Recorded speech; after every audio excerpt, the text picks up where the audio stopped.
high value. They need to bring in a licensing system for it. They need to get revenue from the whitebait that's caught commercially, and they need to put that back into habitat protection and habitat creation. So we really bolster the whitebait fishery up. We've got to look at the bigger picture of habitat loss. Hey, Peter. Overharvest. Overharvest is a really small thing compared to the loss of the habitat. We are coming back to this next week. We've got to come back to it. Forest and Bird will have something to say. But for now, Peter, hey, have a good one. Kia ora. I really appreciate your time today. That's Peter Langlands, who fishes out in the Banks Peninsula. So maybe, hold off on the whitebait sandwich? Yeah, no ordering whitebait fritters for you, Simon. No, you're right. At Leo's latest restaurant. Just fish and chips and hoki. But grass is lava. It's a great party game. Merry Christmas, everyone. Oh, just joking. Stop it. Just joking. Gosh almighty. I'm Wallace Chapman. See you Monday. Lisa Owen and Checkpoint is next. Thanks to you, and I'm my producer.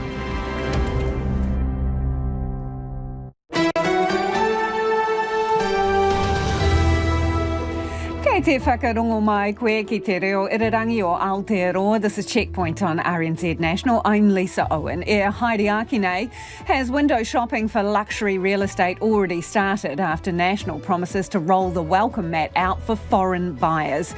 And if there's a queue forming, does that mean a 15% tax is too low? We talk to a broker working with big dollar buyers. One of the most enduring murder mysteries in New Zealand, 40 years on, the hunt for 14-year-old Kirsa Jensen's killer continues. New details about why a key figure at the Lake Alice Psychiatric Hospital was never charged. The government reveals super big fines for supermarkets behaving badly.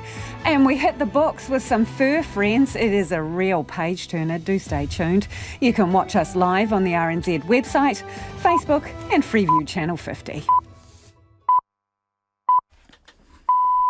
RNZ News at 5. Kia ora, ko Susana Leatawa tēnei. Wellington's mayor admits the shelving of the Shelley Bay project will be disappointing for the developer, but says she's looking forward to hearing the future plans. Hollywood power couple Sir Peter Jackson and Dame Fran Welsh have purchased the old Air Force base at Miramar after years of protest and litigation. It was earmarked for hundreds of new houses and a boutique hotel, but will now be landscaped and replanted. Mayor Tori Whānau says the council didn't know the purchase was underway. I was incredibly surprised when I found out, but I know it has been a commercially very sensitive and confidential process between Peter, Fran and the Wellington company. And I respect that, which is why I'm looking forward to sitting down with all parties involved, including mana whenua, and discussing what's going to happen with that space. Tori Whānau says the Miramar community will probably be pleased with the outcome. Cookie Time says it believes a new grocery code of conduct will help create a stronger partnership with supermarkets. The code means supermarkets will no longer be able to decide when to pay suppliers, reject fresh produce or avoid paying product promotion costs. Cookie Time General Manager Lincoln Booth says it will allow local suppliers to have a fairer deal, reducing current power imbalance. If you've got an amazing product and an amazing value proposition and a brand that stands out from the rest and is New Zealand made, why wouldn't you consider us seriously as opposed to bringing in imported products from overseas when you've got the heartbeat of New Zealand food being manufactured or grown in New Zealand? The Code of Conduct comes into effect at the end of this month and the industry has a 6-month grace period to comply. It's been revealed police were set to charge the former lead psychiatrist at the Lake Alice Psychiatric Hospital with ill-treating child patients by subjecting them to electric shocks as punishment. But Dr. Selwyn Leeks, who died last year aged 92, was never interviewed in a police investigation into what happened at the hospital's child and adolescent unit in the 1970s. He was deemed too ill to face trial. Information about the latest police investigation has been released to RNZ. Charges were laid against former nurse John Corcoran, known as Dempsey Corcoran, but the High Court this year ordered a permanent stay on the prosecution. WorkSafe is arguing the owners of Whakaari White Island should not have their health and safety charges dismissed. Andrew, Peter and James Buttle's lawyer made the submission in the Auckland District Court today. The brothers are alleged to have made various failings in the lead up to the 2019 eruption, which killed 22 people.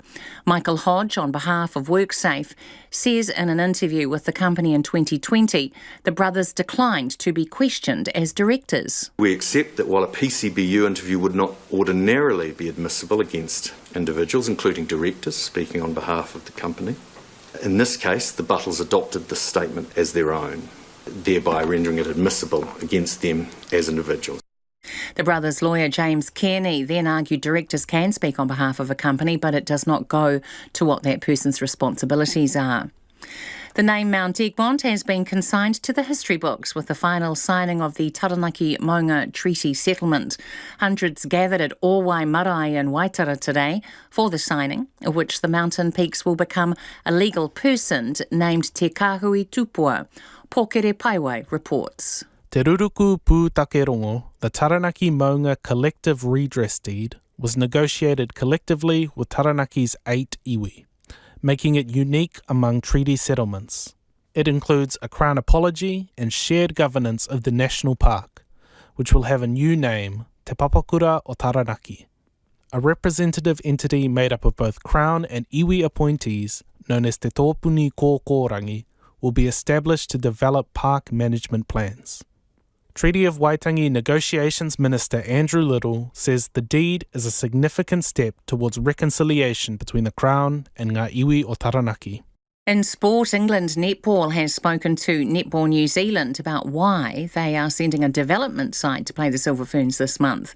Injuries and players needing extended leave are some of the reasons England netball has given. They also expect a number of veterans to retire soon. But Netball New Zealand CEO Jenny Wiley says it's still not good enough. And I've expressed my view to England netball that at no time did we send a team that was largely a development team. We sent our best available, and, it's that kind of work in good faith and always send your best team that you can. The 3-test Tiny Jameson series begins on September 24th. The Black Caps are looking to bounce back in tomorrow's second T20 cricket match after a 7-wicket hammering by England in the first. Spinner Ish Sodhi will bring up 100 T20 matches in the clash.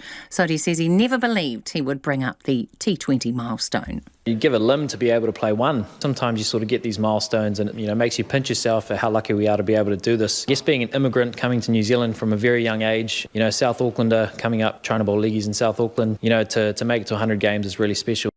The second game in the 3-match series gets underway at 5 a.m. That's the news.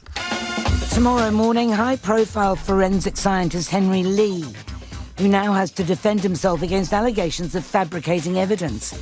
Patrick DeWitt has a new, surprisingly mild-mannered novel out, The Librarianist.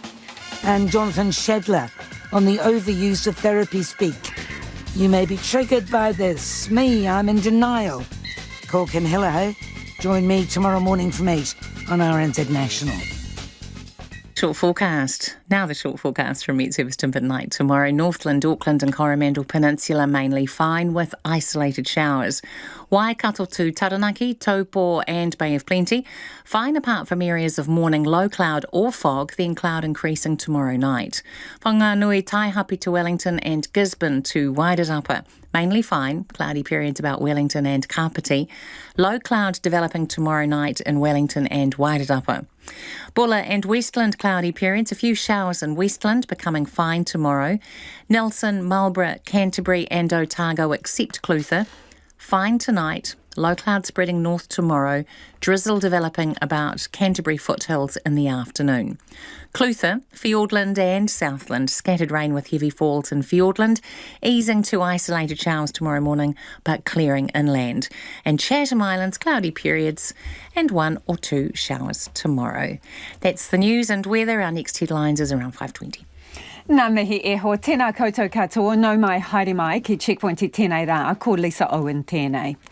Claims billionaire property buyers are already window shopping for the best in New Zealand real estate in response to National's plan to let more foreign buyers back into the market. If it's in government, National will let offshore investors buy property over $2 million with a 15% tax on the purchase price to fund its so-called back pocket boost. It estimates the new tax will bring in close to $3 billion over 4 years. But Labor says agreements with various countries means 60% of buyers or more could be exempt from paying the premium. Regardless of who is right, one top-end agent reckons a queue's already forming in anticipation. Patterson Luxury specialises in the sale and marketing of luxury properties. Owner Caleb Patterson joins me now. Kia ora, Caleb. Kia ora. Were you fist pumping all the way to the bank when you heard this announcement? Yeah, well, look, the announcement actually was a shock to me. I got a call from a billionaire from America that had it on their watch list to be notified if this legislation or any commentary on it would change. So I was actually driving in my car and got a call from them. So that's how I found out. So what level of interest have you had? So far, I've received over about 20 calls from international buyers, and predominantly a lot of them have been over that $10 million price range that you're searching in at the moment. And from what parts of the world?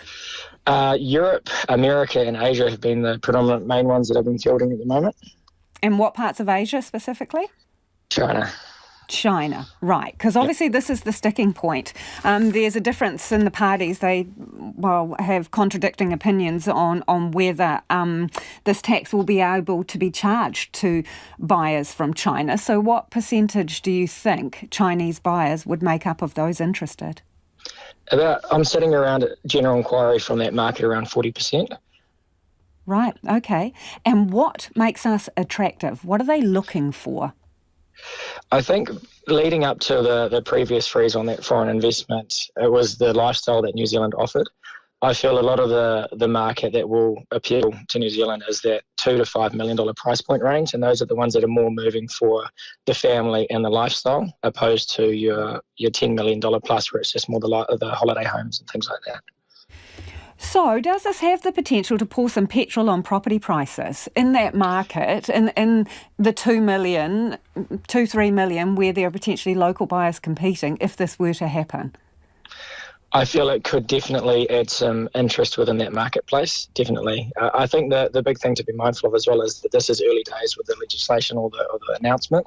So one of the other things to take into consideration is, if that foreign investment came into that development space, it could also stimulate construction costs and investment, and also opening up a lot more affordable houses for the rest of New Zealand. So when you say you have people who are interested at the very high end of the price range, how many houses would you be selling in a year that are worth over 10 million? Just a small handful, and this is something that we will believe to actually increase if this is to come into an effect. There's been a lot of clients that I've been dealing with over the last few years that haven't obviously been able to purchase within New Zealand, and these are the ones that are looking and ready and waiting for this to change. What do they say about 15% tax? They'll have to pay that on top of whatever is the hammer price or the purchase price. Yeah, and look, I guess one of the things to take into consideration is that it's a common practice. You've got stamp duty in Australia and a few other different taxes and foreign investment across other countries as well. So that buyer pool is almost expecting it. And it's one thing that you could also take into consideration is their ability to tier that based on price points on properties as well. Right, well, given your phone seems to be ringing off the hook at 15%, are we selling ourselves a bit short here? If this were to happen, should we be charging more than 15% tax on that as a country? And where would you put that? Where would you graduate that, Caleb? I feel in the lower end, in that $2 to $4 million price range, I think that 15% is a fair market, and that's where you'll get most of the turnover within that price range because of the sheer volume of stock available within that category. I feel you could definitely increase that the more expensive the homes are within that marketplace for sure. To what, 25%? Yeah, look, I don't think it would be unrealistic to think of that if you're looking 20 million plus, around that 25%. So this does not scare the purchasers at all. It's chump change to them, is it, Caleb? Within the right price range, yes, I believe so. From the clients that I've talked to, there's expectations already around paying fees to purchase within foreign countries. So this is something like the one of the clients I talked to, this was an expectation. within that space. So what happens, or what would happen around, for example, prime beachfront or lakefront properties, some of the so-called sensitive properties that are normally covered by the overseas investment restrictions? Is it your understanding that these things would still apply if someone wants to buy up a whole bunch of properties on the waterfront? Yeah, I feel National would surely take that into consideration if they were looking at doing that. However, it's still early days, so we've definitely had the interest for looking at options like that for themselves. However, early days, we've still got to wait and see what actually comes out in the woodwork. In your view, and I mean, you've got a vested interest, right? You've got skin in the game. If this comes in, it's good for you. It's more money in your back pocket. But do you see more advantage to the New Zealand economy than disadvantage? I do. I How feel so, Caleb? Yep, a lot of it will be the tax take that can come from this. Not only that, it's also the investment and spending that will happen within that demographic once they come into New Zealand. So these are the things that, from an economy perspective, I feel it will help to fuel it, whilst also protecting the average New Zealander up to that $2 million price point for their homes. Hey, I'm just very curious, before you go, I know this is not policy yet and it depends on the outcome of the election, but what generally is the conversion rate? If you get 20 calls, from people, you're probably weeding out a few tyre kickers. How many would end up being actual purchases, do you think? Genuinely, out of the parties that I've talked to, all 20 are genuine buyers right now looking. Appreciate your time, Caleb. Thank you for joining us. That is Caleb Patterson, who's from Patterson Luxury, which specialises in very expensive properties.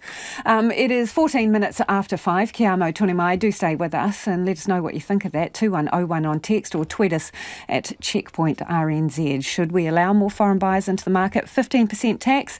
Is that enough if it happens?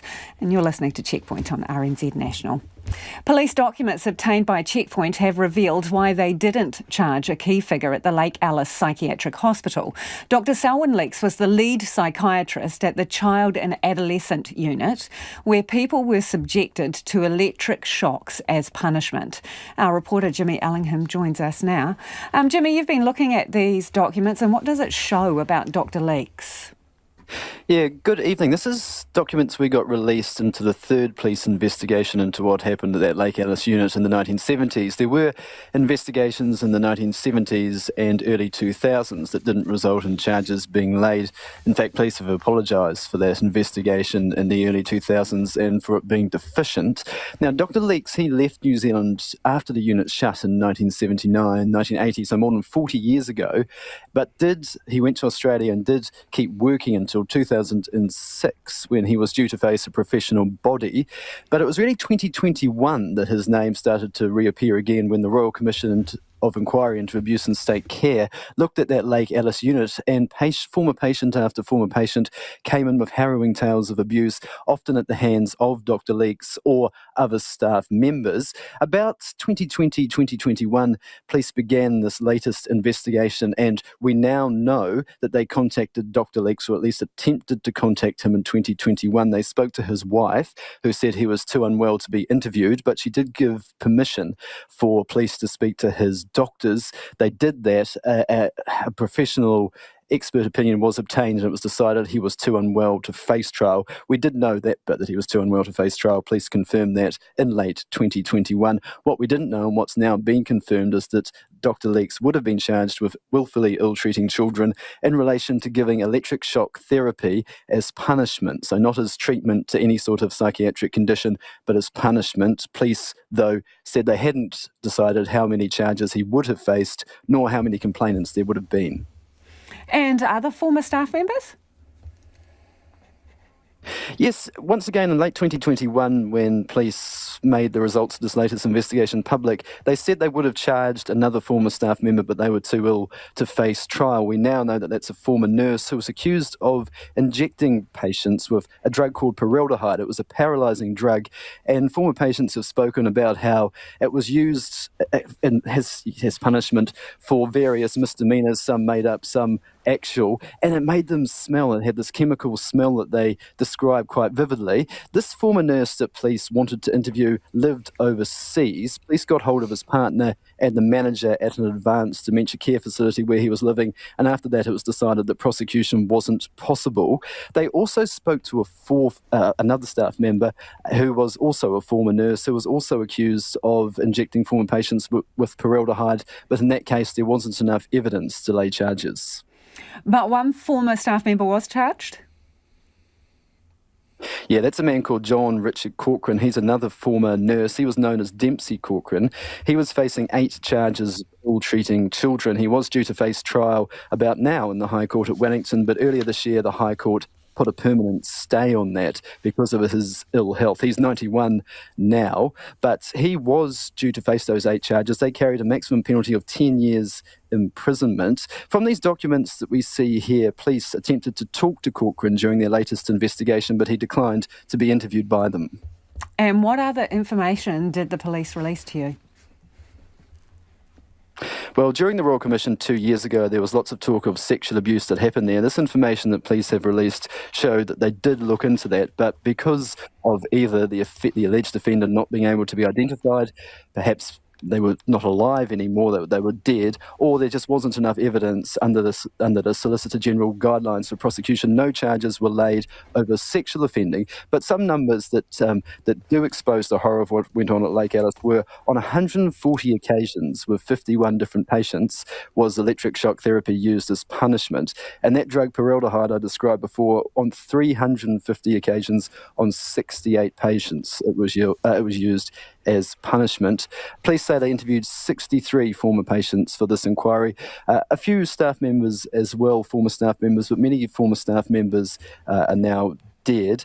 Some former patients that police approached declined to be interviewed. That was about 20 of them. Some had died as well, and I think there was 19 who said that you can use our previous statements, but we don't want to be involved in this. But those numbers of electric shock therapy and injections of formaldehyde as punishment give an idea about what went on at that unit in the 1970s. Thank you for that, Jimmy. That's our reporter Jimmy Ellingham there with new details of the police investigation around the Lake Alice Psychiatric Hospital. More than a year after the devastating Nelson floods, the government has announced $12 million in a recovery package that will include buyouts for the worst affected homes. Similar to the deal for Cyclone Gabrielle, affected properties, the government says it will contribute $6 million towards property buyouts, with the council asked to meet the other half of the costs. For some, it has been a long time coming. Samantha G has more. A year on, Nelson residents are finally getting some answers. Andy and Simone Kenton's home was red-stickered after the August floods, deemed not safe to live in due to landslide risk. With no substantial insurance payout available, they've been hopeful of government support, but news of the buyout deal still came as a surprise. We had a property that's probably had a valuation of about $1.35 million, and yet to remove the risk by doing the repair on the bank that was needed for red placard removal, it was going to be a $4.5 million shotcreting of a wall and pinning of the wall at the top, and that just wasn't viable. Andy Kenton says insurance and EQC cover damage to property, but not risk to it, and the legislation needs to change. Most people pay their insurances and their EQC levies as part of it and go about their business thinking that they're covered for all eventualities, where in actual fact, you aren't, and you don't find out this until well into the process. Jeff Moffat and Julie Ambrose's home is also red-stickered, and the couple say the news is overwhelming. Just tremendous relief, really. We've had a hellish 12 months in all respects, not just being forced out of our home, but just the frustrations of trying to get insurance, EQC, our driveway cleared, all the debris removed. It's been a process in itself, and every step seems to have been difficult, really. The whole process has been quite trying. He hopes their home is among those eligible for a buyout. We still have some way to go yet. Of course, the council has to agree to the buyout and its contribution, so we're hoping that will happen. If so, yes, we would expect to be amongst those properties that would qualify. Nelson MP Rachel Boyack says it's been a long wait for many residents to get answers about their properties. The buyout component is really important for those properties where, frankly, if you look at the properties, the cost of remediating will just be astronomical, and it is the pragmatic approach to buy those properties out so that the property owners can move on with certainty. Mayor Nick Smith says it's only fair unlivable, slip-damaged homes in Nelson are treated the same as those in the North Island. We had families in identical situations feeling very aggrieved that they could not get the same support. It's a comprehensive package. It deals with all of the key council concerns about where we needed help, and it's a huge step on the road to recovery for our Nelson community. He says some properties still need detailed geotechnical assessment before the decision on a buyout can be made. We're only prepared to spend ratepayer and taxpayer money where it is absolutely clear that the cost of the fix is more than what the property is worth. The council will decide whether to accept the government's offer at its next meeting later this month. Samantha G with that report, 23 minutes after 5, and you're with Checkpoint on RNZ National. Homai o whakaaro, we would love your feedback on anything on the program this evening. A lot of you getting in touch about National's plan to let high-end overseas buyers back into the market if they're in government, 15% tax on top of the purchase price. Do feel free to join that conversation. Some strong opinions, 2101 on text. You can tweet us at Checkpoint RNZ or email checkpoint@rnz.co.nz. We'll get to some of that later, but right now it is time for the headlines. Anea Susana, mena pita kōrero. Thank you, Lisa. A luxury property dealer says he's already had more than 20 calls in response to National's plans to relax the rules on foreign buyers. If elected in October, the party would slap a 15% tax on foreign sales, priced at $2 million and above, saying it would raise nearly $3 billion over 4 years. Caleb Patterson told Checkpoint he sells a small handful of top-end properties a year and expects this would only increase. It's been revealed that the former lead psychiatrist at the Lake Alice Psychiatric Hospital Child and Adolescent Unit was set to face charges of ill-treating patients in the 1970s by subjecting them to electric shocks. But Dr. Selwyn Leeks was deemed too ill to face trial and died last year, aged 92. Nelson councillors will vote this month on the government's $12 million flood recovery package, which includes buyouts of the homes worst hit by the disaster in August last year. The government is offering to put in $6 million and the council would have to match it. Lauren Dickerson, the mother convicted of murdering her 3 young daughters in Timaru, will be sentenced on December the 19th. The 42-year-old was found guilty last month after a 4-week trial at the High Court in Christchurch.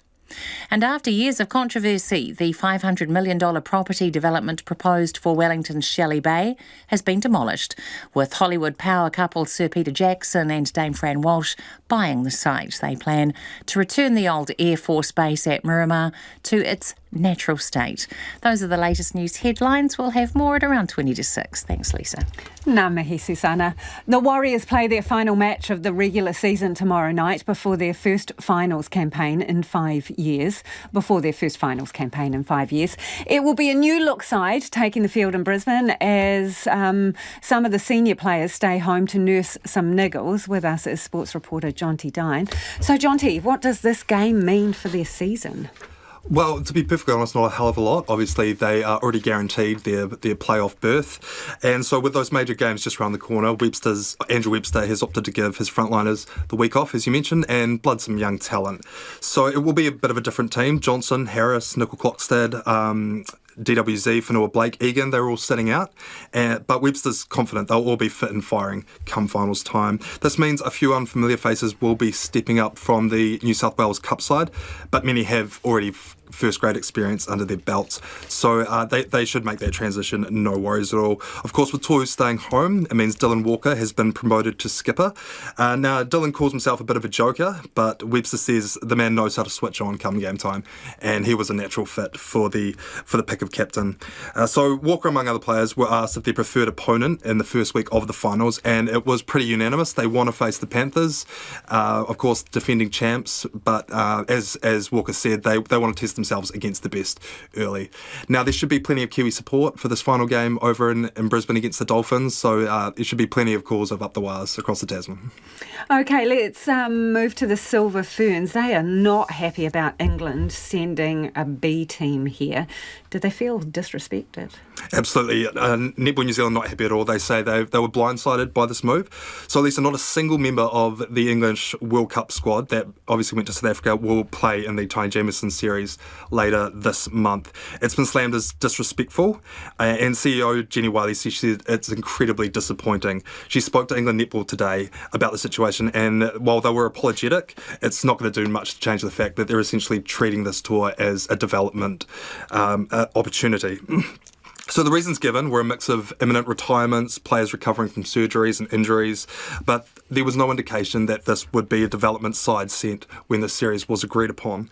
Of course, the Ferns do have some ground to make up after a pretty lacklustre World Cup campaign, and Wiley said this would have been a great chance to make amends with the fan base. There were several opportunities where they could have expressed the position they were in, helped us understand their environment and their intentions. Our fans are expecting a lot from us, particularly coming off the back of the Netball World Cup. And we've put a lot of effort into this program, being able to present a quality product to our fans. So ultimately, it will be the fans that suffer due to this B-side coming out here. And I think the best way to deal with the situation is to simply give the English a good old hiding when they do come. Thank you, Jonty. That is sports reporter Jonty Dine.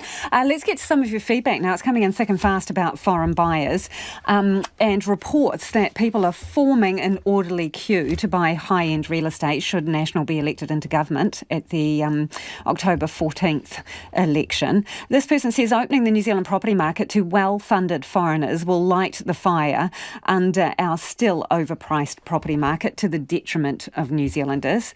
Brian has got in touch to say totally against buyers from overseas being allowed to buy up property. Was going to vote National, but not sure who to vote for now. Bloody annoying, says Brian.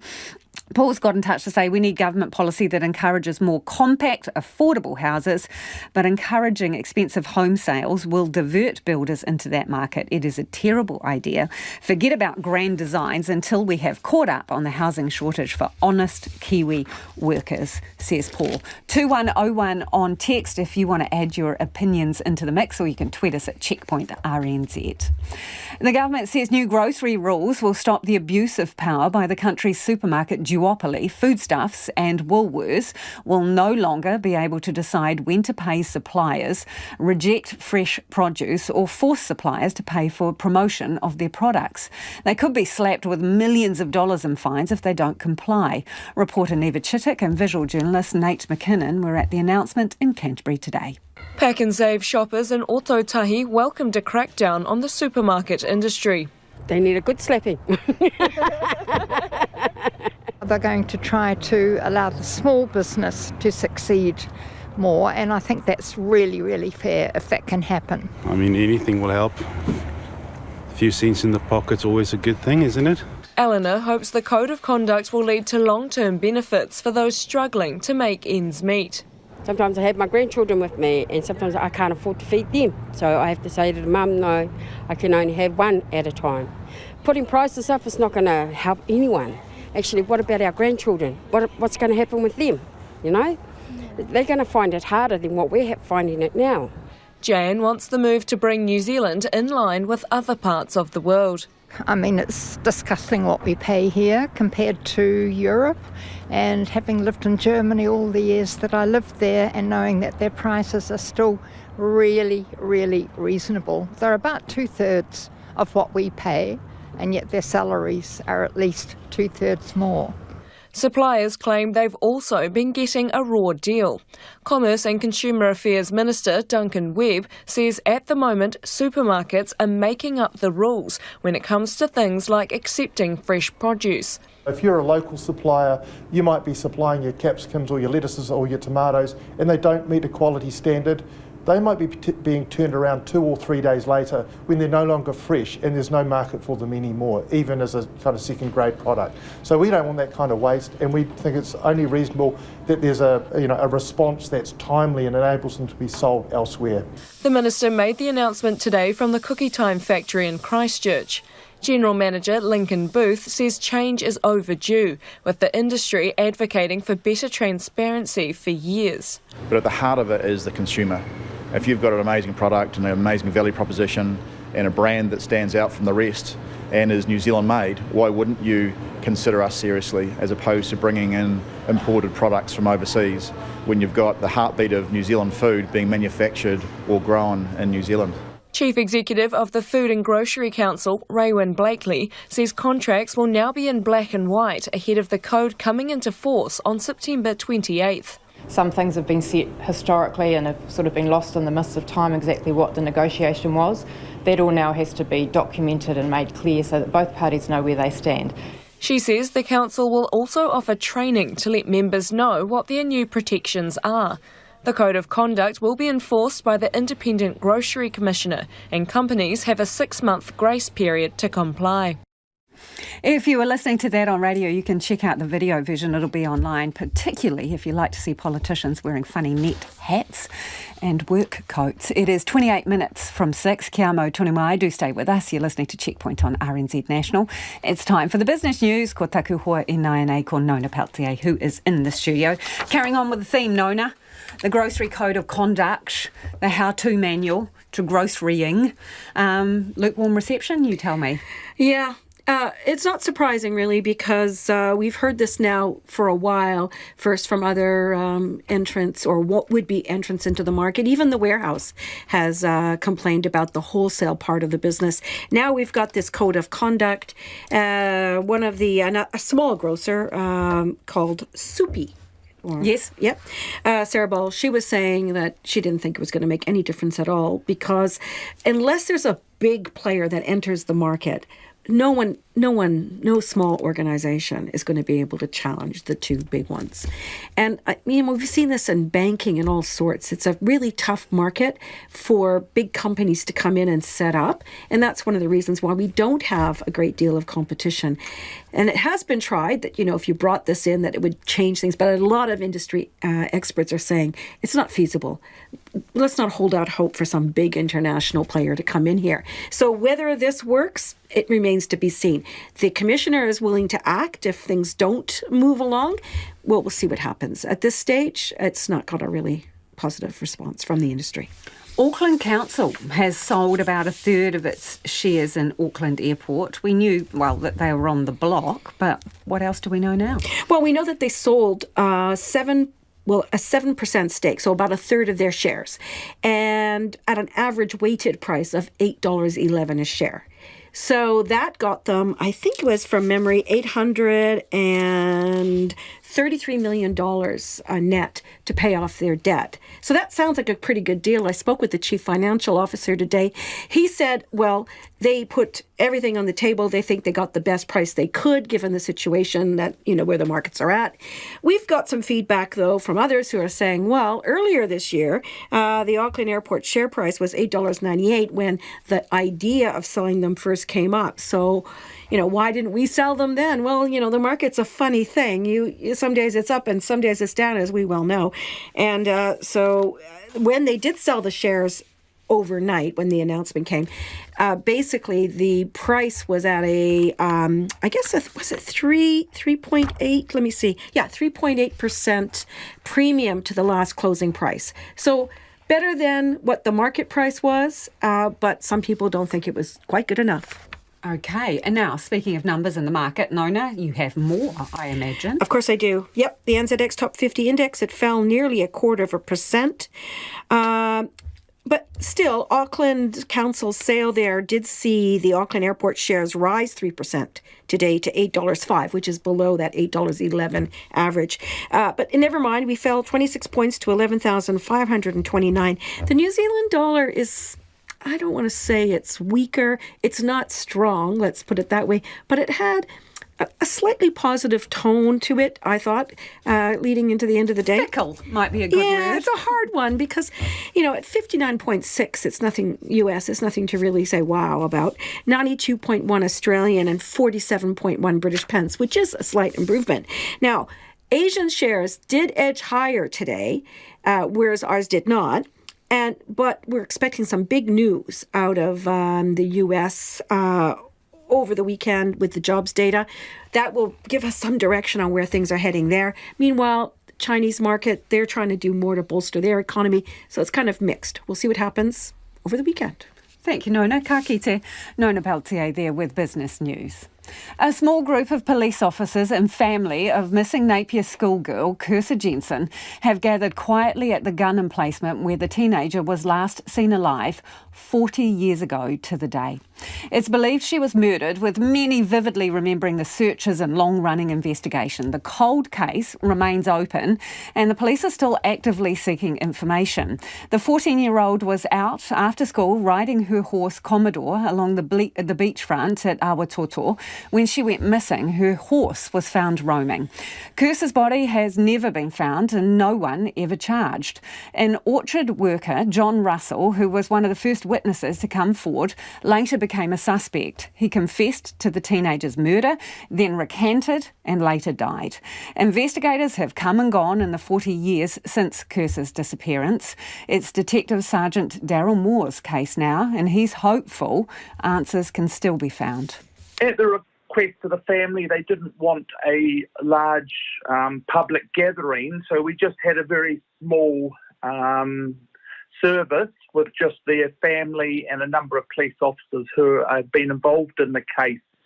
And we just went down to the gun emplacement at Awatoto where Kirsa was last seen, and we just had a short memorial service just to remember Kirsa and the last 40 years. 40 years and still unsolved. Can you believe that? Well, yes, I've got the file, so of course I have to believe it. But yes, it is very sad for the family, and also very sad for the police that we've not been able to bring closure for the family. It is a case, I think you would agree, that's etched in many people's minds, right? Why has it been so difficult to solve? Don't know there's any direct answer for that. Sometimes things just fall into place. That crucial bit of evidence comes in during an investigation that just leads us down a trail of breadcrumbs that leads to an arrest. In this case, unfortunately, there just hasn't been that breakthrough. There's been a lot of information, a lot of suspicion, a lot of people giving up names and things, but unfortunately the police have just not been able to take any of those to the point where we can reach a conclusion that, you know, we're certain that that person is involved in Kirsa's disappearance.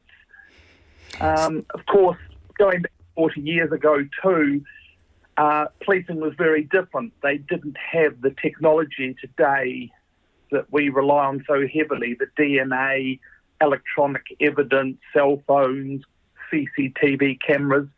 This was another era where those crime-busting tools weren't available. So what is the police theory on what has happened here? Well, if I had that, I would be selling my service to the police, not working for them. Look, there are a number of theories of what could have happened. But unfortunately, they are just theories. They are just possible explanations. We don't have a solid explanation. We have some suspicions of people who may or may not have been involved. But there's certainly nothing that we can be certain about. This is a significant passage of time. Do the police believe her killer is dead? Well, we don't know who the killer is, so I can't comment on that. I think it's fairly over the well years, reported. Detective, there have been suspects, which is obviously where you're going. There have been suspects over the years. So do you think that one of those suspects who has died is the likely killer here? The main suspect has died, but when I say he was the main suspect, he is the most likely of the suspects who came to our attention. That by no means means that we believe that he is certainly the offender. He is just, of all the suspects, he is more likely than others, but we are a long way from being able to say he definitely did it or he was definitely involved. Sometimes nature reveals secrets. Well, there were significant weather events in your region recently, and I know of a case of Tanya Furlong, who was an Auckland teenager whose body was discovered in sand dunes in Port Waikato when the weather revealed her. I mean, every time there is something like that, you must wonder whether a clue is going to appear. Yes, very much so, and my personal view is that's probably our most likely way we're going to actually resolve this, is someone is going to find something or someone one day, and that new piece of evidence is going to give us the breakthrough to help us get Kirsa back to his family, and may or may not lead us to identifying who was responsible for her disappearance. And that is Detective Sergeant Daryl Moore, and he is the lead investigating officer on the Kirsa Jensen case, a cold case of 40 years. It is 13 minutes away from 6, and you're with Checkpoint on RNZ National. Homai or Whakaari, do get in touch with your feedback about anything you've heard on the program tonight. You can text us on 2101, tweet us at checkpointrnz, and our email address is checkpoint@rnz.co.nz. Time for the headlines now. Anea Susana, mena pita kōrero. Kia ora, Lisa. The Food and Grocery Council says it's been a long journey to create a code of conduct for the industry. The code will come into effect at the end of the month and require supermarkets to act in good faith when dealing with suppliers. Council Chief Executive Raewyn Blakely says there's been a power imbalance for years between suppliers and Foodstuffs and Woolworths. Kiwi Rail says it's already made changes to safety check schedules and is working with the safety regulator Whakaari after a report criticised its handling of disruptions in May.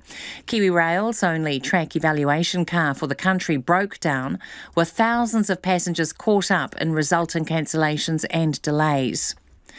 Two former leaders of the US far-right Proud Boys group have been given long prison sentences for their role in the assault on Capitol building in Washington, D.C. in 2021.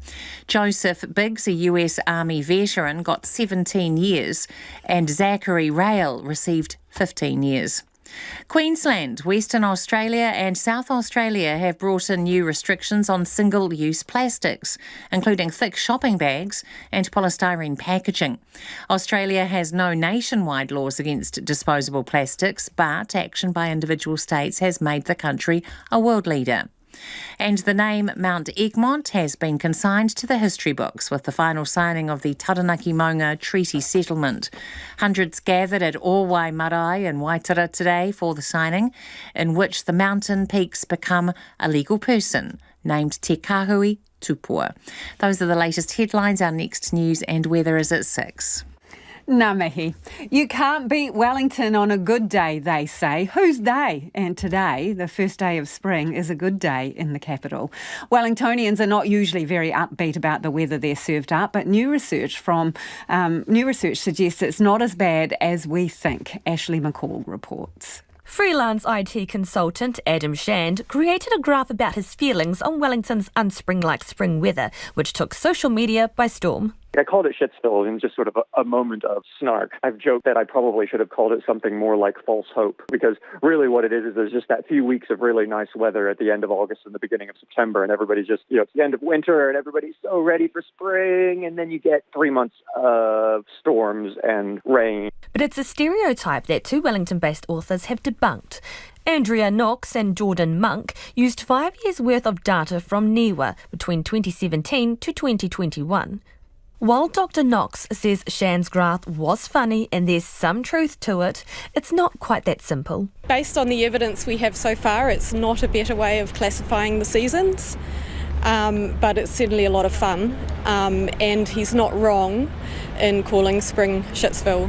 She says with the impact of climate change now kicking in, the way we classify our seasons needs to change. What we found is that not even the conventional seasons are actually very good at classifying the weather patterns. And in Wellington we know that one day you can get hail, sun, wind, rain all in the same day. So you never really know what you're going to get. RNZ spoke to people on Wellington's waterfront who had a mixture of thoughts on spring. Absolutely crazy. You can start out in the morning and it's nice and quiet, but by lunchtime it's blowing your hair around. Spring in Wellington is amazing. It's one of my favourite seasons. Really up and down. Wow, it's pretty windy. It gets so cold and it gets really windy here. There's wide support for reclassifying the seasons. The seasons were defined, but now they're not. I think they're about a month out. This is whether we would have got in August or July. I think there definitely needs to change. I think climate change is something that's not really put into our discussions a lot. I feel like it makes sense because obviously the whole world's heating up, so it's going to be hotter. NIWA's principal scientist, Chris Brandolino, says the Windy City will truly live up to its name once again this spring. The atmosphere may set up so that we have lower pressure to the south, higher pressure to the north and west, and those two acting like cogs will tend to squeeze the air and give us some potentially pretty strong winds or windy periods during that middle and latter part of September. While strong winds will continue to stick around during the rest of spring, there's not much rain forecast. But then it's Wellington, so who knows? Prepare for 4 seasons in one day. OK, should we reclassify the seasons, move summer a little bit later when the weather picks up? Let us know what your thoughts are. Text us on 2101, tweet us at checkpointrnz. You've heard of cool runnings and now the 21st century has its equivalent. This week, athletes from a tiny Middle Eastern country where winter lows can get down to a balmy 14 degrees Celsius took part in the Winter Games for the first time. Our Otago Southland reporter Tim Brown went to Cadrona and has the story. Feel the rhythm, feel the rhyme, get on up, it's bobsled time, cool running! The Jamaican bobsled team glided into the hearts of sports fans around the world with their performance at the 1988 Winter Olympics. And now some young snow sports athletes from the United Arab Emirates are hoping to do the same in 2026. UAE's free ski coach James Machon says the parallels between the Emirati athletes and the Jamaicans featured in cool runnings are there for all to see. As we go along to these events, we hope to gain more media coverage and more of a story. So you never know, maybe it'll be a Netflix documentary. The United Arab Emirates has brought 3 athletes to New Zealand for the Winter Games. It's snowboarder Amina Al Muhadi's first time in the country. Oh, it's so much fun. I love New Zealand. It is definitely a place to come back to. She says it's also the first time she has tackled jumps of the size she encountered in the slopestyle event, and she admits she had a few nerves at first. It was definitely nervous the week before. I was tackling nerves the week before, and then the day of, I kind of just went, whatever goes, goes. Just chillax, it's all good. Now it's down to how I trained, and if I believe in myself, and I got it, and I was all good. The 15-year-old has been boarding for half of her life, despite her homeland being far more associated with sand than snow. Amina has got Olympic aspirations, with 2026 in Italy firmly in her sights. And she's not alone. Fellow Emirati snow sports pioneer, Sultan Al Gandhi, says the Olympics is the dream. Oh yeah, definitely. Hopefully we're going to the Olympics soon if possible. But, like Amina, the 16-year-old is aware of the mountain they have to climb to get there. Dubai is hot, really hot. And while snow has been recorded a couple of times in the country's history, the only consistent snow that's anywhere to be found is Ski Dubai, inside the Mall of the Emirates, one of the world's largest shopping malls. It's tough, Ski Dubai, it's way different than the outside. It's my first time on a mountain, so it's a big challenge for me. However, they've got the best possible help around them. James Machon competed at the 2014 Winter Olympics for Great Britain, and snowboard coach Jaco Bos grew up riding indoor facilities in the Netherlands. So I understand very well how an indoor facility limitations translate to real snow, and where you need to book a lot of progress with those indoor riders, where basically their techniques has flaws that are unique to indoor riding, and how to tackle that. Both coaches are stoked with the effort their athletes have put in and the experience they've gained at the Winter Games. I couldn't be more proud that what we managed to do and get comfortable on the course and still put down a full run. And in sports based on big air, surely the sky's the limit. So, is the Olympics next? I think it's achievable. There's definitely a lot of challenges ahead, but we tackle the challenges one by one and one step at a time, and then hopefully that'll get us there. And if you were listening to that story from Timothy Brown on radio, if you want to check out some of the video of their runs, do go to our website. We'll post it there. It is 9 minutes away from 6. Kia amo tonu mai. You're listening to Checkpoint on RNZ National. Bringing your furry friend to work appears to be a trend in libraries across Taranaki Maunga. The Reading to Dogs initiative has recently been set up at Warkworth Library, while Mangere Bridge Library welcomes lambs into the space for an event once a year. What could possibly go wrong? Other libraries have cats that come and go, like Toby and Takapuna and Augie at Point Chevalier Library. But at Northcote Library, there is a dog who has captured the hearts of many. Here is Delphine Herbert and cameraman Nick Monroe with Coco's story. Sit. Good girl. Oh my goodness. Coco has become a well-known icon in the Northcote area. She began coming into work when her owner, Dina Lee Tui, convinced her boss to let her bring Coco in. Now she's been coming in for more than 2 years and even has her own sign outside the library. Her official title, Library Woofer. It kind of calms everything down and people come in and they look around, and it gives that kind of peacefulness in the library as well. Dina Lee Tui says she has helped to improve the well-being of not only staff who work here, but everyone she comes into contact with. I call her my therapist, so what she is, you know, if you have a bad day at work, you can just go, I'm going to go for the walk with the therapist. But a lot of the staff, they like her, and, you know, if they had tails too, they'd be wagging as well. Coco's typical day involves a lot of kisses and pats from visitors, as well as going down the slide in the children's area and chomping on cardboard. May Chen, also known as Auntie May, works at the library and says Coco even has regular visitors. Every Friday, one lady, very old lady, and can't see very clear, and she's a regular one, and she always say, Coco, and hold or even kiss her. Or you can say it like, you feel like dog is really our friend, really. She says Coco encourages tamariki to come in and read, and also helps to educate children and even adults about dogs. The first time dog was here, the first week, we prepare some dog story. And next week, you know, every Friday we have a rhyme time. So I already booked into Coco, say, you go to spring, all kids go into the park. You know, the dog come in, the kids come in. So that's good to educate the little one with parents how to deal with dog together. Clea Shu and her daughter visited the library today and met Coco. She says bringing cuddly canines into community spaces is a great idea. I think most children, they love animals. I think that's in their nature. Yeah. So as long as the dogs are friendly and, you know, not kind of harming, I think that's fine. Yeah, I would love to see that. Jocelyn Newport was also at the library with her son and says it was nice to be around an animal. We don't have pets. We've got family overseas, so we can't have a pet, so we can go visit. So it's nice to get bonus animal time. As you can see, he's still a bit unsure about animals because we don't get a lot of time around them, so it's a really nice thing. If you would like to meet Coco, you can find her at Northcote Library on Tuesdays, Wednesdays and Fridays.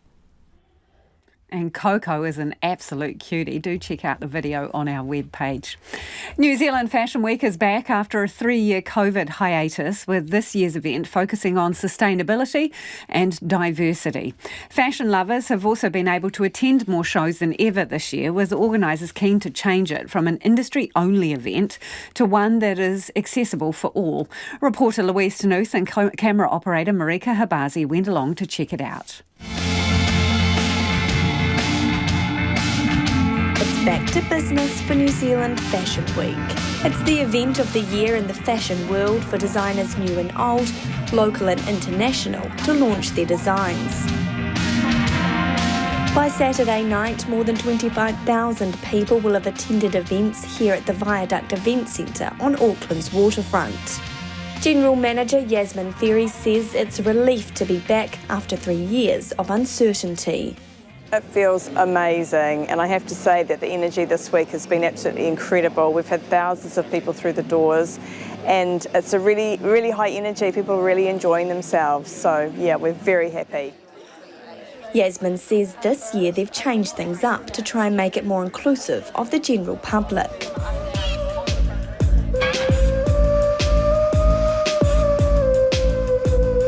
Honouring Te Ao Māori is another key focus this year, and on Tuesday, Kiri Nathan became the first Māori designer to open the show. Definitely setting the benchmark, not only because she's a Māori designer, but she's an amazing designer, and her show definitely set the bar for the week. Over 700 people are involved in Fashion Week, 100 backstage staff are involved in hair, makeup and photography, and there are 70 designers and 30 shows.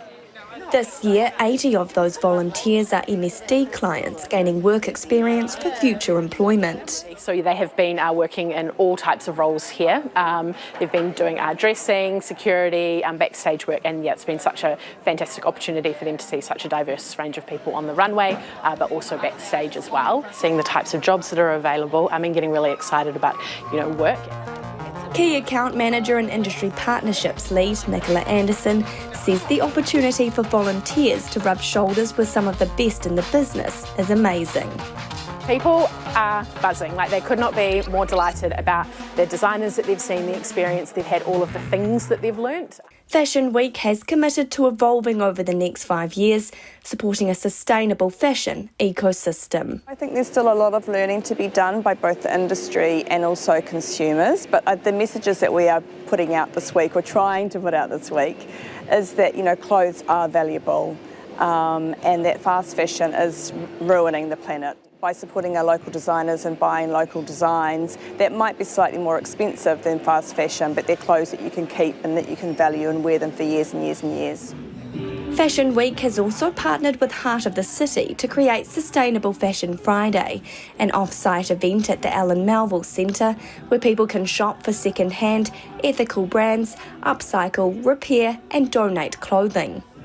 Coordinator Anya Vitali says it's a step in the right direction. I think it's really a great step out right now. We need to be thinking about how we consume and how that affects our planet, and these are great steps. One of the most popular services is the upcycling workshop, with advice available from designers. Come in, bring something, or take something off her wardrobe and just zhuzh it up, and that's the thing. It doesn't mean that your wardrobe can't be repurposed. I think people think, I might chuck that out, but if you repurposed it in a different way, maybe that's a different way of using it.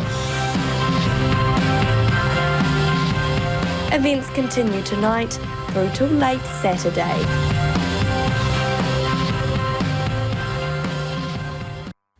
Quick bit of feedback on National's foreign buyer policy. Brilliant idea, this listener reckons. RNZ News at 6. Good evening, I'm Susana Leatawa. There are fears billionaire property buyers are already window shopping for the best New Zealand real estate. It's in response to National's big tax plan that would let more foreign buyers back into the market.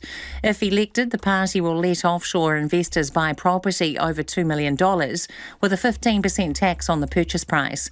Patterson Luxury specialises in the sale and marketing of luxury properties, and its owner Caleb Patterson has told Checkpoint Aotearoa is attractive.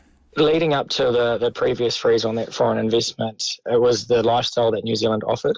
I feel a lot of the market that will appeal to New Zealand is that $2 to $5 million price point range, and those are the ones that are more moving for the family and the lifestyle, opposed to your $10 million plus, where it's just more the holiday homes and things like that. The National Party is estimating the new tax will bring in close to $3 billion over 4 years. A spokesperson for a group fighting a housing development at Wellington's Shelley Bay says they're relieved the project has been cancelled. Developer the Wellington Company has sold the site to filmmaker Sir Peter Jackson and his partner Dame Fran Walsh, who say they will landscape and return the land to its natural state. The planned $500 million development has been strongly protested by Mo Whenua, members of Taranaki whānui iwi, and the iwi sold the land to the Wellington Company. Mo Whenua's Catherine Love says she's confident the new owners understand the significance of the site to local Māori. She says she's hopeful they'll establish a working relationship. Police documents obtained by Checkpoint have revealed why they didn't charge a key figure at the Lake Alice Psychiatric Hospital. Dr Selwyn Leeks was the lead psychiatrist at the Child and Adolescent Unit, where people were subjected to electric shocks as punishment. Jimmy Ellingham reports. Dr Leeks, who died last year aged 92, wasn't interviewed in the latest police investigation into the unit in the 1970s and was deemed too ill to face trial.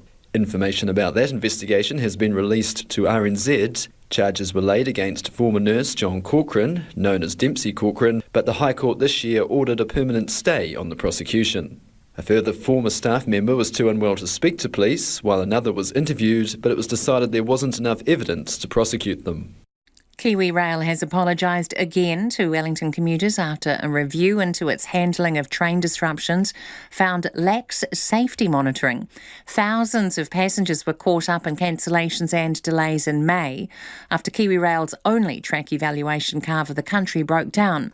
The General Manager for Metro Services, John Knight, says the company is sorry for the disruption caused. To put it into context, we've been doing this type of work with our track inspection car for 41 years and we've never had an incident like this occur before. And as a result of the rapid review, we've moved quickly to address the scheduling errors that have been the primary reasons why we had this incident occur. John Knight says Kiwi Rail has also appointed a Chief Infrastructure Officer to ensure the network supports a reliable service. A Red Stick at Nelson resident says it's a relief to hear news of a government buyout deal for unlivable properties, but EQC legislation needs to change. The government announced today it will contribute $6 million to property buyouts in Nelson, with the City Council to contribute the same amount. Andy Kenton's Tahunanui Hills home is among 13 still red-stickered, a year on from the August floods. It's to be assessed to see if it is eligible for a buyout. Without a buyout from the government and council, Mr Kenton and his wife Simone will be left with a house that isn't safe to live in and a small insurance payout. Most people pay their insurances and their EQC levies as part of it and go about their business thinking that they're covered for all eventualities, where in actual fact, you aren't, and you don't find out this until well into the process. Two former leaders of the US far-right Proud Boys group have been given long prison sentences for their role in the assault on Capitol building in Washington, D.C. in 2021. Joseph Biggs, a US Army veteran, was 17 years and Zachary Rail got 15 years. Here's the BBC's Peter Bowes. Prosecutors said Joe Biggs was a key figure, an instigator in a seditious conspiracy to forcibly overturn Joe Biden's election victory. His sentence could have been much longer. Prosecutors asked for 33 years, but the judge said it was not a mass casualty event and that Biggs had not intended to kill anyone in the uprising. A lawyer for the two men told the court they'd followed the guidance of Donald Trump in undertaking the attack and questioned why the former president wasn't also being accused of sedition, the very crime, he said, that Mr Trump arguably encouraged others to commit. Auckland Council intends to use the sale of part of its stake in the city's airport to help reduce debt. The sale of a third of their shares was announced this morning at an average price of $8.11 a share. That means the council has gained $833 million. It still holds 11% of the airport shares. It's been 40 years since Napier teenager Kirsa Jensen went missing after riding her horse at Awatoto. She's thought to have been murdered and her body was never found, nor has anyone ever been charged. The case remains open and police are still actively seeking information. Detective Sergeant Daryl Moore has told Checkpoint he is hopeful answers can be found. There just hasn't been that breakthrough. There's been a lot of information, a lot of suspicion, a lot of people giving up names and things, but unfortunately the police have just not been able to take any of those to the point where we can reach a conclusion that, you know, we're certain that that person is involved in Kirsa's disappearance. Detective Sergeant Moore says policing technology has also improved in the past 40 years. That's the news. There's a fraction too much friction. This Saturday on Music 101, Tim Finn speaks with Trevor Reekie ahead of his New Zealand tour. British band Slowdive talk honestly about their new album. Lloyd Cole speaks about middle-class musicians. And we go deep into jazz music with the director of the Wellington Jazz Festival on the mixtape. Music 101, this Saturday from 1pm with me, Charlotte Ryan, here on RNZ National. Now the short forecast from Met Service to midnight tomorrow. Northland, Auckland and Coromandel Peninsula mainly fine.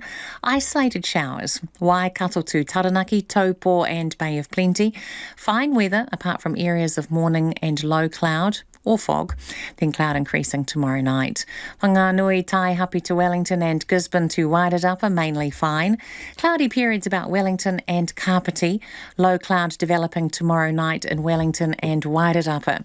For Bulla and Westland, cloudy periods with a few showers in Westland, becoming fine tomorrow. Nelson, Marlborough, Canterbury and Otago except Clutha, fine tonight. Low cloud spreading north tomorrow. Drizzle developing about the Canterbury foothills in the afternoon. Clutha, Fiordland and Southland, scattered rain. Heavy falls in Fiordland, easing to isolated showers tomorrow morning, but clearing inland. And Chatham Islands, cloudy periods and 1 or 2 showers tomorrow night. That's the news and weather. Our next news headlines are at 6:30. Kia ora e ho, no mai hoki mai, this is Checkpoint, ko Lisa Owen tēnei. In the last month alone, 8 kiwi have been found mauled by dogs in Northland's Opua Forest by Bay Bush Action Conservation Group. The group has spent 12 years working to restore the forest and had seen the number of kiwi found in the bush go from virtually 0 to around 20. They say that having their work destroyed by owners failing to control their dogs is devastating. Reporter Louise Tanuth and camera operator Marika Habazi went to visit them.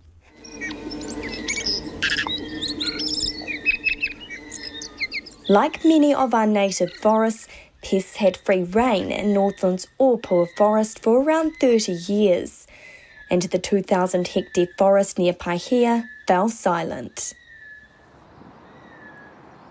There was nearly no seedlings. The forest was silent. It was in full collapse. But 12 years ago, Bay Bush Action Group was founded and began to bring it back to life, targeting possums, feral cats, rats and stoats. Bay Bush Action member Dean Bajent Mercer says the results speak for themselves. These are some lovely little greenhood orchids. They're native and they come up at the end of winter, start of spring, and having them here means that there's not high possum numbers because they just come and mow them down. Sounds of native birds like tui, middle and kaka now fill the forest. Kiwi have also made a comeback. 4 or 5 years in, suddenly there was one call, then another, in these places that didn't have any birds, and so their numbers built up over about 5 years quite rapidly. But the last month has been devastating. 8 kiwi killed by roaming dogs. It's pretty clear and pretty evident that dogs have done this damage. It's really gutting. We put in all this enormous effort, we get all of these people involved. To have it kind of like just disappear in an instant, it's gutting. Chairperson of the group, Craig Salmon, says if owners can't keep their dogs under control, there will be little hope for kiwi in this forest. You've absolutely got to know where your dog is at all times. Roaming dogs are an absolute no-no. Know where your dog is and know your dog, and keep it safe and keep our kiwi safe. But all is not lost. kiwi have recently been heard in the forest, and as Craig is showing us around, he spots a burrow that's been recently used. It's quite a narrow entrance and it's been disguised as well, so there's some arranged ferns and things like that around it, and so they're quite protective about how they disguise that. It's a good sign. Rat trap here. We primarily use peanut butter. Today I'm using fresh peanuts that I just push in. Ariki Baldwin is one of about 30 workers in charge of checking the traps once a month. There are 4,000 in total in the forest. His assigned area covers around 200 hectares and takes him 4 days to complete, so he stays in the bush while on the job. I love it. I worked in an office for years, I'd never go back. But the best part of the job is when he sees the fruits of his labour. There's a plant called the keke and it has this fruit, it's called the tawhara, the most beautifulest fruit I think the native bush produces. I hadn't seen that plant and fruit for about 40 years. And I never expected to see it again, and 2 years ago I just happened to be walking through and I saw this plant. Once a female kiwi has laid her egg, the male sits on it for 80 days. At night time, they call to each other. Despite the recent spate of attacks, just recently the group heard their calls. So what we're going to do is try and position our camera on the track, or the view right through down the track, and hopefully we may see a kiwi that was calling the other day. So we've come out tonight to see if we can spot a kiwi in this particular area, because just a few weeks ago both a male and a female were heard in this area, but we haven't been able to spot one just yet.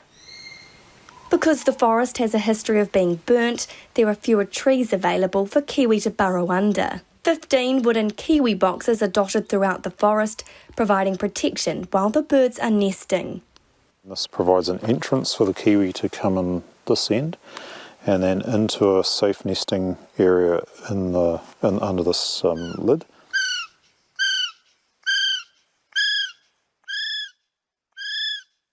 Despite Craig's best efforts, even playing a recording of a kiwi call to try and get a response, tonight we were unsuccessful. The group's work is made possible by a mixture of hundreds of volunteers and some workers paid through the government's Jobs for Nature scheme. But the group says come next year, there's huge uncertainty. We don't have secure funding going forward for continuing this really great work and great achievements that we've managed to do with the forest.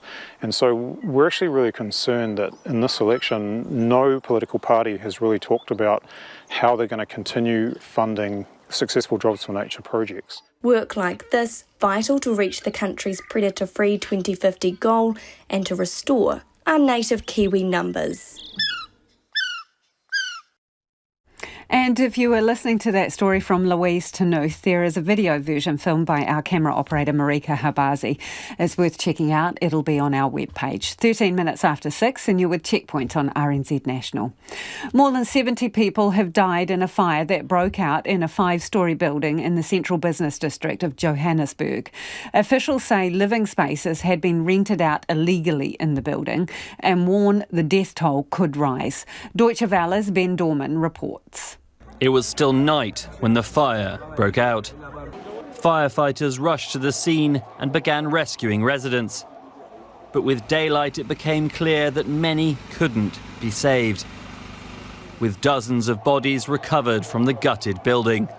Up to 200 people are believed to have been living in the dilapidated 5-storey structure.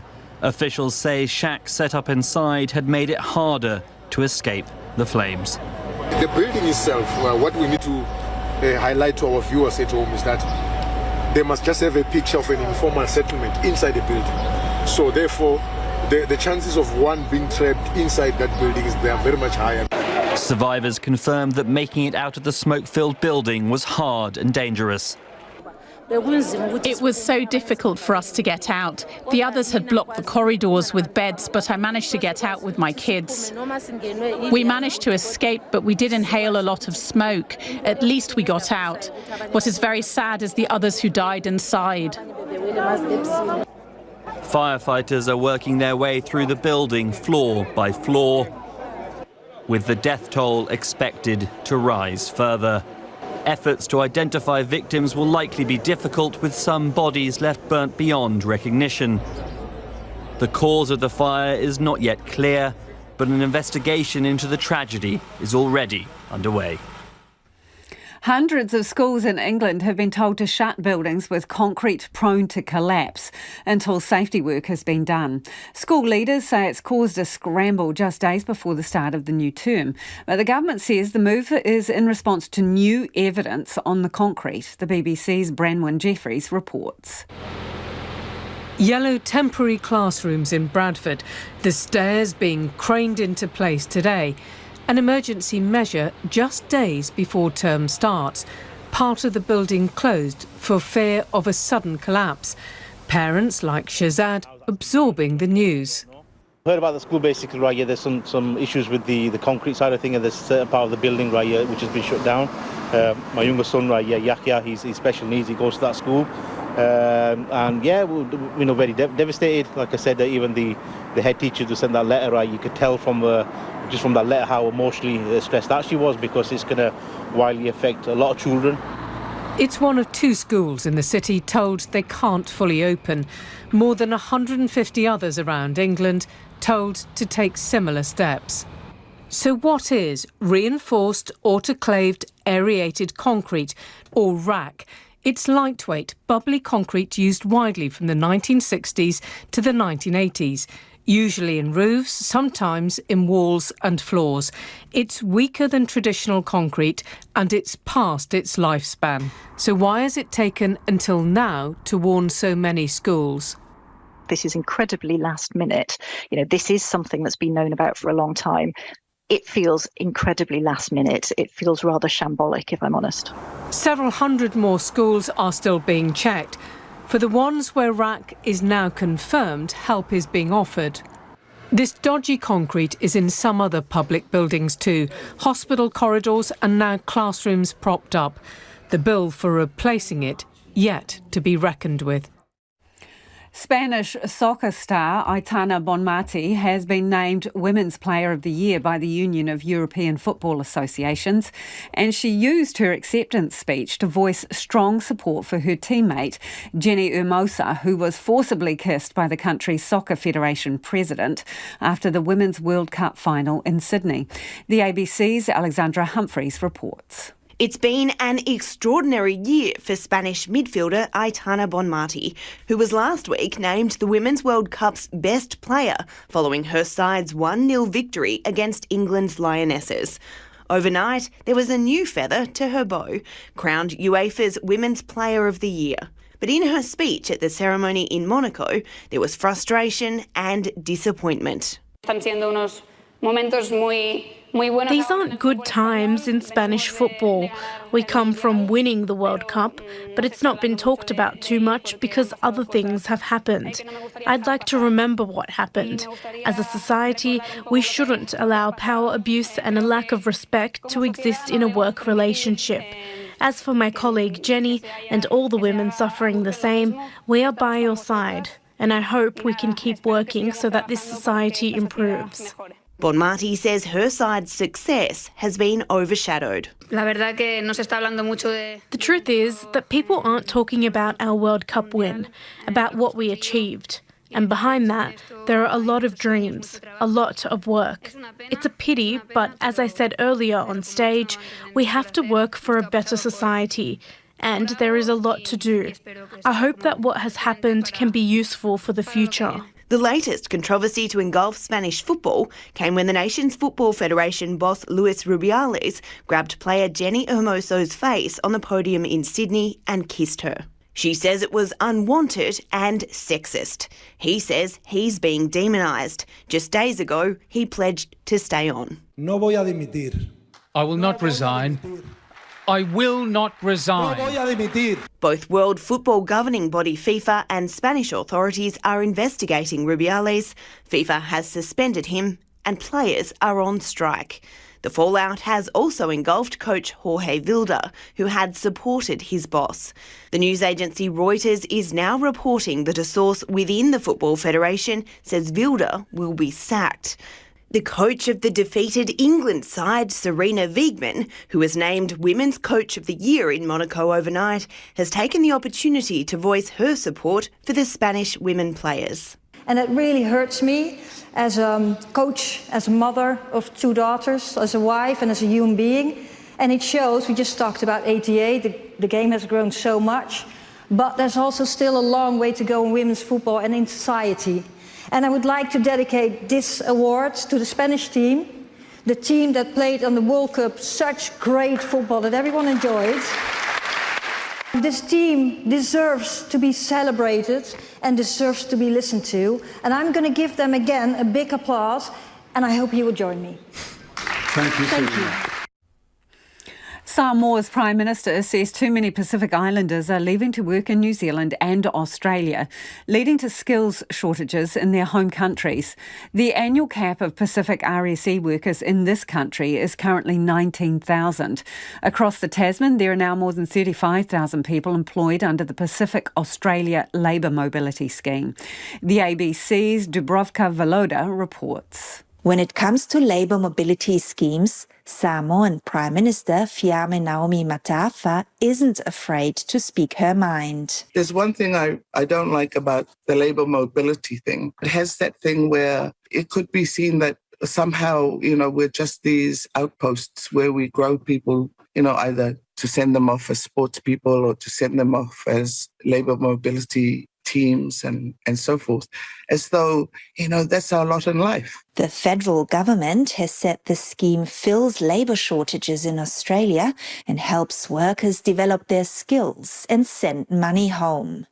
Speaking exclusively with the ABC, Prime Minister Fiame acknowledges labour mobility programs are a good source of income for her country. But she says problems started appearing when the schemes grew to include new sectors, such as aged care or hospitality. These impacts that we are now feeling, where our skilled labour is beginning to be depleted through these other extra programs that have been introduced. The program has broadened out, and we're now seeing leak into the more skilled sectors. We need to come to a point where we need to have another sit down and talk through these issues. Frank Liu is the general manager of Sheraton Aggie Grace in Apia, Samoa's capital.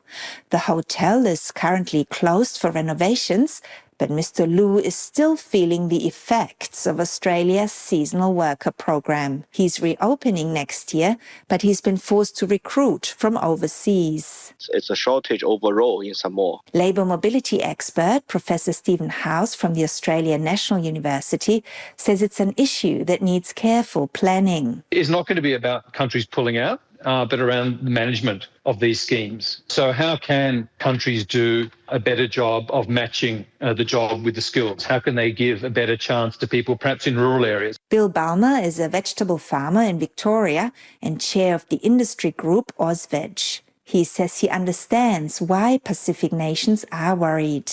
We've been concerned with that we don't drain all the mainstay workforce out of the Pacific nations. Samoa is reviewing the number of workers it sends overseas. Prime Minister Fiame has also renewed her call for Australia and New Zealand to consider a European Union-style common market with Pacific nations to ease some of the burden. The pressure for people to migrate is because it's so hard to do it, just to go visit. I think if we had more open access in travel, there wouldn't be that pressure. Officials in the Philippines say they won't be daunted by Beijing in a territorial standoff in the South China Sea. Earlier this month, a Chinese vessel used water cannon to deter the Filipino Coast Guard from getting near a contested reef, which was awarded to Manila by an international tribunal. In a show of solidarity, the United States has held joint drills in the region with Japan and Australia and denounced China's behaviour as aggressive. From the island of Palawan, the BBC's Laura Bicker reports. School has been cancelled in Palawan as wind and rain lash the island. The children celebrate by playing basketball. So one day will you fish in these boats? One day fishermen? Yes. Yes. The houses are made of corrugated iron, very little protection against rain or wind, but this is how they've lived for generations. The people of this island are used to battling the weather, but now their country's in a standoff with Beijing over who owns which valuable fishing ground and reef in the South China Sea.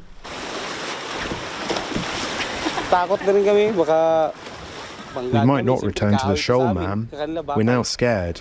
We're scared of China. We were harassed, and they even asked us to leave.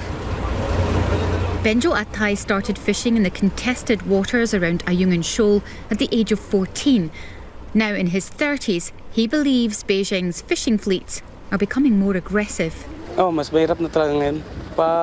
It's getting harder each year, and we are only allowed on a limited number of islands due to others being occupied by different countries. The fishermen have been asked to join a militia to help defend Filipino territory, but life is already forged in salt water and sweat while steering boats made of simple bamboo. They have no wish to take on a global superpower. If we stand guard, how can we feed our families? What we need is to fish. That's our goal, out in the sea. Speed, sir, 0.7. The Chinese fired their water cannons at the Filipino Coast Guard earlier this month. Beijing argue it's protecting its sovereignty, its claims in the South China Sea, and will continue to do so. Really, it is a David versus Goliath issue. Jonathan Malaya is Assistant Director General of the Filipino National Security Council. But just like David, we will continue to pound and double down on the need to protect the resources which are important for the future of the Philippines. Resolved to keep hold of its reefs, the Philippines deliberately ran aground a rusting World War II ship on what is known as Ayungin Shoal in 1999. It is their territory under UN law. But resupplying troops on board with fresh water and food has become increasingly tense, as they're often blocked by the Chinese Coast Guard. The Abba vocalist Agneta Folkskog has released new music for the first time in 10 years. The song Where Do We Go From Here has been added to a remix of her solo album A+. The BBC's music correspondent Mark Savage has been talking to her. As the lead vocalist on hits such as Voulez-Vous, Chiquitita and The Winner Takes It All, Agneta Folkskog is one of the most recognisable voices in pop. But when she was offered a new song last year, the 73-year-old worried about her ability to perform. It was a girl singing it in the demo, and I thought I would never do it. We didn't know about the voice, if it was there. It's the same with talking English, because I talk Swedish all the time at home, so I feel a little rusty right now. She was persuaded to give the song a go by the producer Jörgen Elofsson, who previously put together her 2013 album A. And despite her concerns, that clear, yearning soprano is instantly recognisable.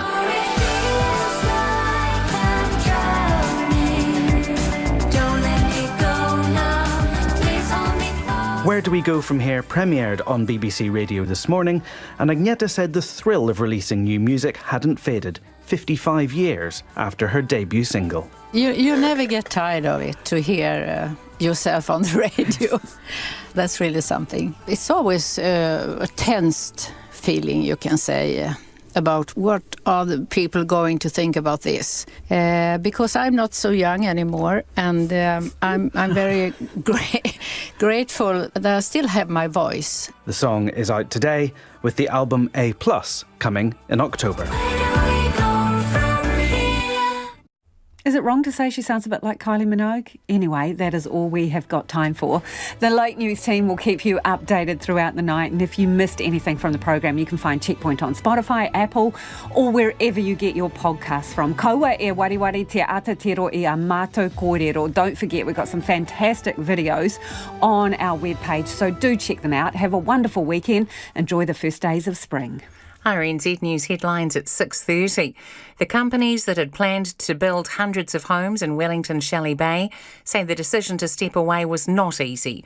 Shelley Bay Taikuru Limited and the Wellington Company have sold the site to filmmakers Sir Peter Jackson and Dame Fran Walsh, who plan to restore the land. Police say they're making progress in investigating a man's death after an assault in Auckland.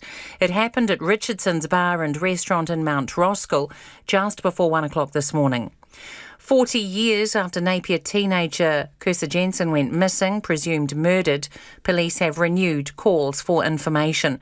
And a study says human ancestors came close to extinction around 900,000 years ago, down to just 1,000 or so individuals during a period of major climate change. Those are the headlines. Our next news and weather is at 7. Country Life pours you a cupful of rural New Zealand every week. Working dogs, they love some pets. No. So Mary's the ideas man. One day he just came along and said, why don't we try and make jerseys with our wool? Well, we look for a dark eye and a good back end, good scrotal size for holding the goods. 25 years and still going strong. Country Life, Friday at 7 during nights, Saturday morning at 7, and wherever you get your podcasts. Kia ora ana, you're listening to Trending Now.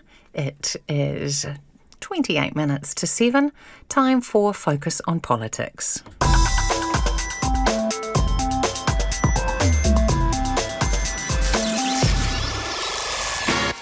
Shouldn't have been an adjournment speech, it should have been an apology speech, right?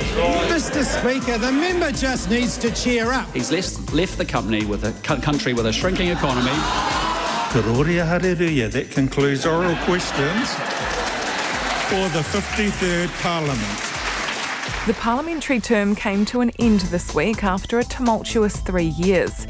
As MPs embark on the 6-week trek to election night, RNZ's political team speaks to each party about their strategy for the campaign.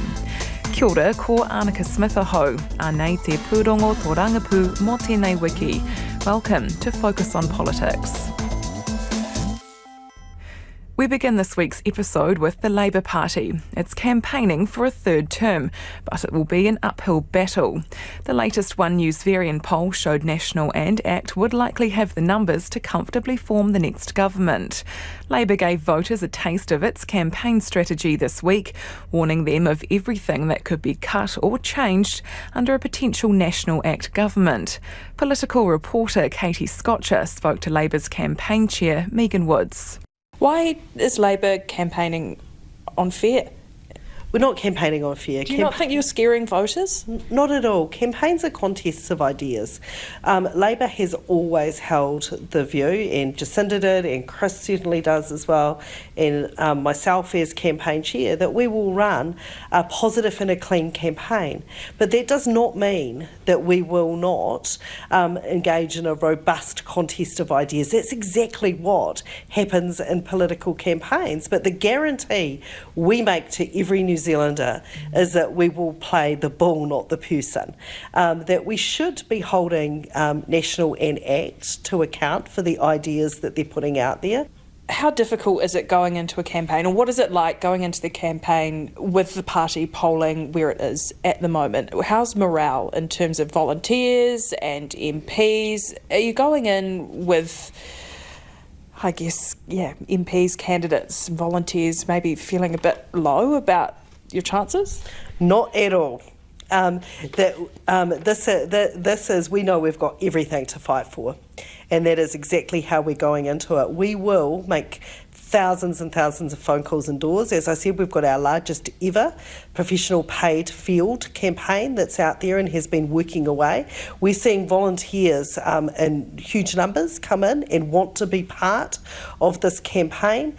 We've got candidates who are absolutely committed to getting out there and having that conversation with New Zealanders about why it is so important that they give their 2 ticks to Labour if we want to concentrate on those things that matter at the moment in terms of cost of living and those kind of immediate things affecting New Zealanders, but also to have those long-term plans around tackling climate change, around addressing how it is that we make sure that we're building adequate infrastructure like hospitals and schools for the future, and not having another decade of neglect around those kind of things. So I actually think the campaign is in really good shape, and I think that we've been in this situation before. It feels a bit like 2005. There's everything to fight for. We need We need to be re-elected so we can ensure the gains we've made are bedded in and we can continue to make those positive changes for New Zealand. The polls don't demotivate Labour? No, as I said, I'm a pragmatist. I look at those polls and I think people